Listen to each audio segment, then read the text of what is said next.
Hai, kembali ke part 2 kelas catering bertemakan ala English Wedding. Wah, para tetamu pun dah tiba.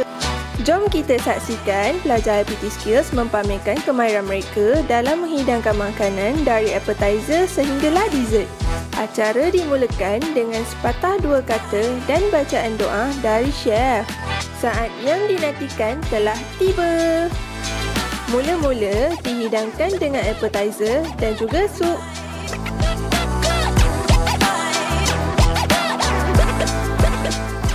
Next main dish ialah cream lemon garlic pasta. Sedapnya. Dan yang terakhir, dessert dihidangkan dengan brownies with ice cream. Kalau korang semua nak belajar secara praktikal cara menyediakan catering seperti ini, jom sertai kami di IPT Skills. Terima kasih kepada semua yang terlibat untuk majlis ini.